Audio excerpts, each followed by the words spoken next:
क्या आपने कभी सोचा है मौत के बाद क्या होता है? जब सांसें थम जाती हैं, दिल की धड़कन रुक जाती है, क्या सच में सब कुछ खत्म हो जाता है या फिर शुरू होती है एक ऐसी यात्रा जिसके बारे में हमारे पुराण सदियों से बता रहे हैं?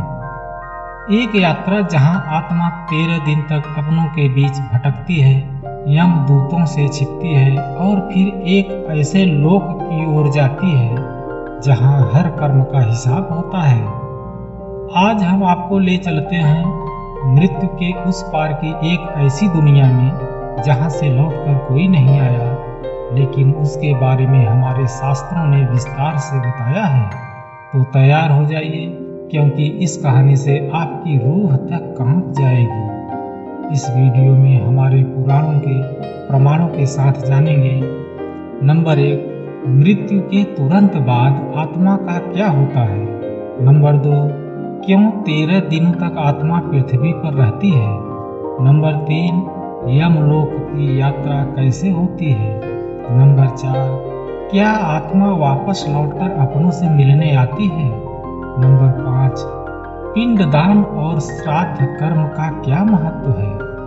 नंबर 6, और अंत में हम जानेंगे कि पूर्वजों की आत्मा को वास्तव में शांति मिलती है जब जीवित रहते उन्हें हम प्रताड़ित करते हैं और कष्ट देते हैं।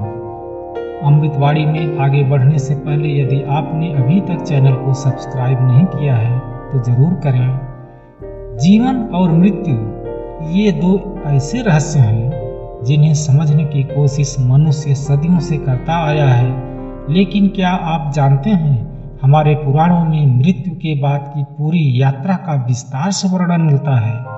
गरुड़ पुराण, मत्स्य पुराण और शिव पुराण के अनुसार जब एक इंसान मरता है तो उसकी आत्मा एक अद्भुत यात्रा शुरू करती है। एक यात्रा जो पहले अपने ही घर में 13 दिनों तक भटकाती है, फिर यमलोक ले जाती है और अंत में नए जन्म की ओर ले जाती है। गरुड़ पुराण अध्याय 8 में वर्णित है कि जब किसी व्यक्ति की मृत्यु का समय नजदीक आता है तो यमदूत उसके पास खड़े हो जाते हैं।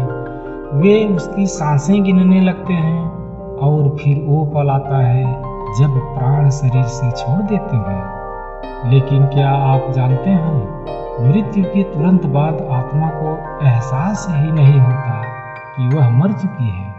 वह अपने शरीर को जमीन पर पड़ा देखती है, अपने परिवार को रोते हुए देखती है। वह उन्हें बुलाना चाहती है, उन्हें छूना चाहती है, लेकिन कोई उस आत्मा को देख नहीं पाता और न ही सुन पाता है।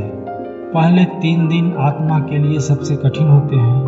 वह भ्रम में रहती है, कभी वह अपने शरीर में वापस जाने की कोशिश करती है तो कभी वह यमदूतों से छिपने की कोशिश करती है।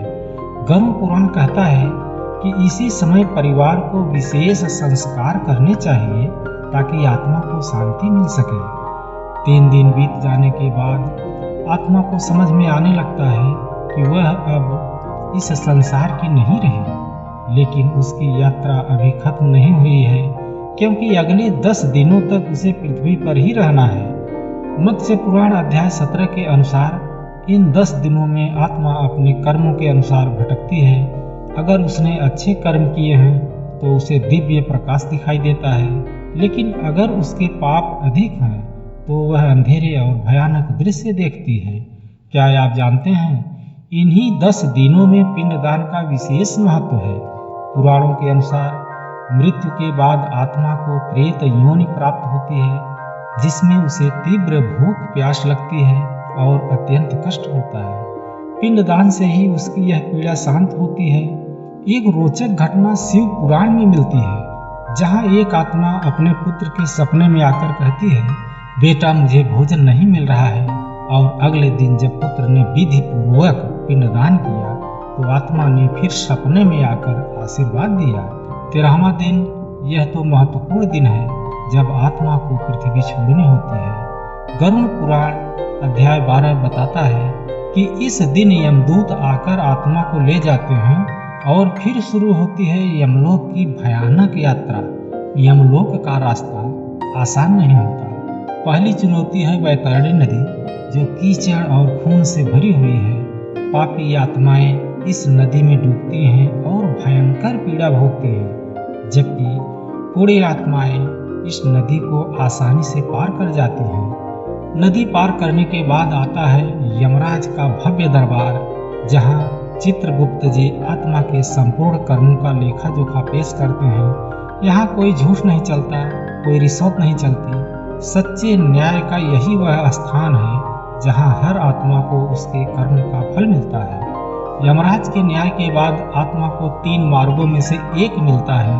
अगर उसने पुण्य कर्म किए हैं तो उसे स्वर्ग की प्राप्ति होती है। अगर पाप अधिक हैं तो नरक की यातनाएं भोगनी पड़ती हैं, और अगर कर्म मिश्रित हैं तो उसे नया जन्म मिलता है। भागवत पुराण स्कंद 3 में बताया गया है कि नरक सिर्फ यातना का स्थान नहीं है, बल्कि एक सुधार गृह है जहां आत्मा अपने पापों का प्रायश्चित करके फिर से नया जन्म पाती है। क्या मृत्यु के बाद आत्मा कभी वापस लौटती है? शास्त्रों का उत्तर है हाँ, विशेषकर पितृपक्ष के समय जब पितर पृथ्वी पर आते हैं। मत्स्य पुराण कहता है कि पितृपक्ष में हमारे पूर्वज कौवे, गाय या अन्य जीवों के रूप में आते हैं। इसीलिए इन दिनों कौवों को अधिक भोजन दिया जाता है, क्योंकि हो सकता है वह आपके पिता या दादा हो।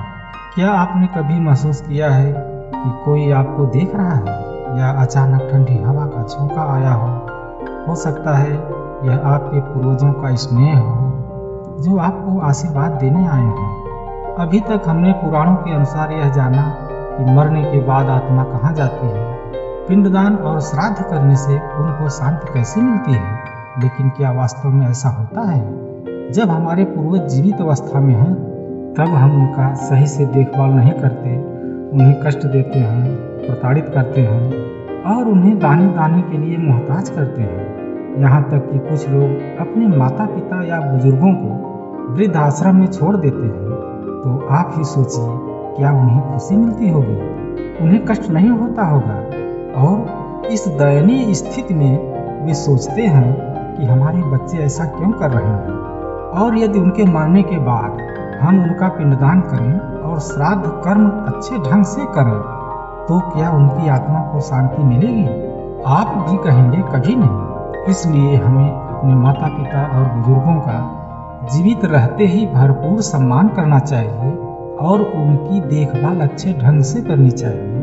तभी मरने के बाद उनकी आत्मा को शांति मिलेगी। रही पुराणों की बात, तो बाद में सत्य होती है या नहीं, ये तो बात की बात है। लेकिन मरने के पहले जो व्यवहार हम उनके साथ करते हैं और उन्हें खुश रखते हैं, तब हम कह सकते हैं कि मरने के बाद उनकी आत्मा को शांति मिलेगी। यह पूरी यात्रा हमें एक ही सबक सिखाती है, हमारे कर्म ही हमारे भविष्य का निर्माण करते हैं, क्योंकि मृत्यु के बाद हमारे कर्म ही हमारा साथ देते हैं।